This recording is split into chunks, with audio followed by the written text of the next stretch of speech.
प्यारे बच्चों, भारत में जो इम्पोर्टेंट बांध की सीरीज चल रही है उसका नेक्स्ट लेक्चर आज होगा। आज शुरुआत करते हैं इंडस रिवर सिस्टम पर। जितने भी इम्पोर्टेंट बांध हैं उनकी हम बात करेंगे। इंडस रिवर सिस्टम में जितनी भी नदियां हैं, सिंधु की जितनी भी सहायक नदियां हैं, उन पर कौन कौन से इम्पोर्टेंट बांध हैं वो देखते हैं।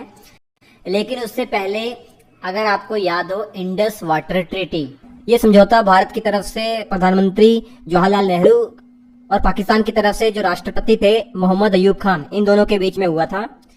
इस समझौते के तहत जो इंडस नदी है, झेलम नदी है, चिनाब नदी है, इन तीन नदियों का 80% पानी पाकिस्तान यूज करेगा, जबकि 20% जो पानी है वो भारत यूज करेगा। जबकि जो नीचे की नदियां रावी, ब्यास, सतलुज, इन तीनों का जो पानी है ये 80% भारत इसका यूज करेगा और केवल 20% इसका पाकिस्तान यूज करेगा।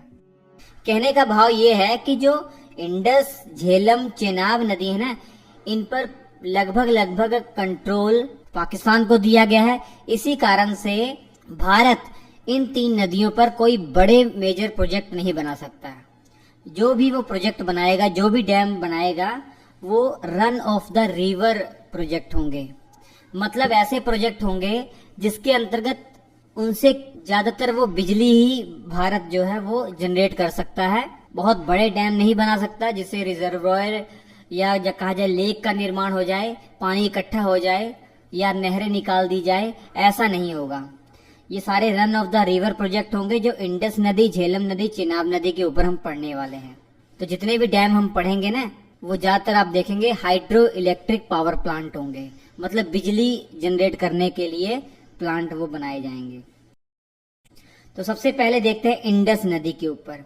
सिंधु नदी के ऊपर जो दो बांध आपको याद रखने हैं, पहला है निम्मो बाजगो डैम, लद्दाख वाले क्षेत्र में पड़ता है। ये हाइड्रो पावर प्रोजेक्ट है, आप समझ पाएंगे, और ये run of the river project है। और ऐसे ही एक और बांध है दुमखर बांध, दुमखर हाइड्रो इलेक्ट्रिक डैम आप कह सकते हैं। ये भी इंडस नदी के ऊपर बना हुआ है। इंडस की एक सहायक नदी है सुरु, सुरु नदी के ऊपर भी एक प्लांट बना हुआ है, बहुत इंपॉर्टेंट है, चूटक हाइड्रो इलेक्ट्रिक पावर प्लांट। ये इंडस की जो सहायक नदी सुरु है उस पर बना हुआ है। अब उसके बाद झेलम नदी की बात करेंगे। झेलम नदी के ऊपर दो इंपॉर्टेंट बांध हैं। उरी डैम जम्मू कश्मीर वाले इलाके में है, ये भी एक run of the river project है। तो ये किस टाइप का प्लांट होगा आप समझ पा रहे हैं, ये भी एक हाइड्रो इलेक्ट्रिक पावर प्लांट है।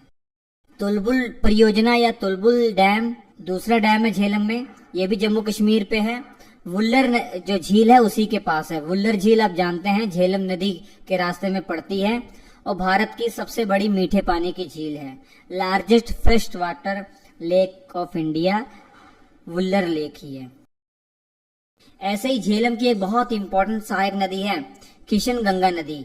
तो किशन गंगा नदी पर भी एक प्रोजेक्ट बना हुआ है, किशन गंगा प्रोजेक्ट। ये भी एक हाइड्रो इलेक्ट्रिक प्रोजेक्ट है, जम्मू कश्मीर के अंदर है ये। इसके बाद नीचे की तरफ आइए, चेनाब नदी की बात करते हैं। चेनाब नदी में तीन इंपॉर्टेंट डैम आप याद रखिए। बगलिहार डैम जम्मू कश्मीर में पड़ता है, सलाल डैम जम्मू कश्मीर में पड़ता है, दुलहस्ती डैम ये भी जम्मू कश्मीर में पड़ता है। ये तीनों के तीनों हाइड्रो इलेक्ट्रिक पावर प्लांट हैं और run of the river project है। तो ये तीन इंपॉर्टेंट नदियां जिन पर पाकिस्तान को ज्यादातर कंट्रोल दिया गया है, तो इस पर हमारे जो प्रोजेक्ट बनाए गए हैं वो run of the river project है। इसके बाद बात करते हैं बच्चों रावी नदी की। इसके ऊपर डैम बना हुआ है, चमेरा डैम हिमाचल प्रदेश के अंदर है। रावी नदी के ऊपर एक बहुत इंपॉर्टेंट डैम है थीन डैम, या इसे रंजीत सागर डैम भी कहते हैं, पंजाब वाले क्षेत्र में है। उसके बाद ब्यास की बात करते हैं जो सतलुज की सहायक नदी है, सतलुज में मिलती है ये। ब्यास नदी के ऊपर एक डैम बना हुआ है हिमाचल प्रदेश के अंदर, पोंग बांध, या इसे ब्यास बांध भी कहा जाता है।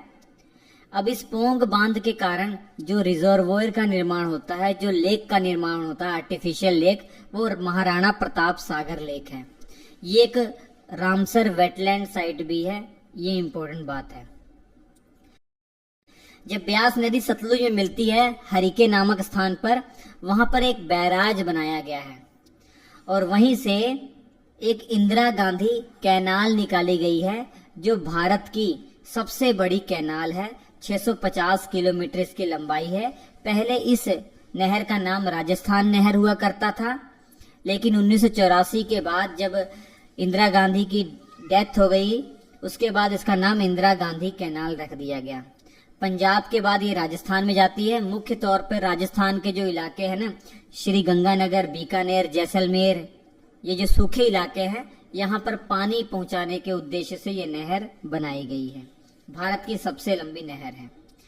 हरिके बैराज मैंने आपको बताया था, हरिके बैराज के पास जो पानी इकट्ठा होता है तो ये एक वेटलैंड बन चुका है जिसे हरिके वेटलैंड कहते हैं, और ये भी एक रामसर वेटलैंड है। इसको भी रामसर वेटलैंड साइट के अंतर्गत इंक्लूड किया गया है। इसके बाद आखिरी जो नदी है इंडस रिवर सिस्टम की, सतलुज नदी। इसमें 3 इंपॉर्टेंट बांध हमें याद करने हैं। नाथपा झाकरी बांध हिमाचल प्रदेश में है, भाखड़ा डैम हिमाचल प्रदेश वाले इलाके में है, नांगल डैम पंजाब वाले इलाके में है। भाखड़ा नांगल जो परियोजना हमने इससे पहले पढ़ी थी, इसमें 2 बांधों को हमने अच्छे से डिस्कस कर लिया था, यहाँ मैंने रिपीट कर दिया। तो भाखड़ा नांगल जो परियोजना थी उसमें भाखड़ा डैम भी पढ़ा था, नांगल डैम भी पढ़ा था। दोनों के बीच की जो दूरी लगभग 10 किलोमीटर थी। तो ये सारे बांध इंडस रिवर सिस्टम में आप याद रखिए, दोबारा वीडियो देख लीजिए, अच्छे से क्लियर हो जाएगा।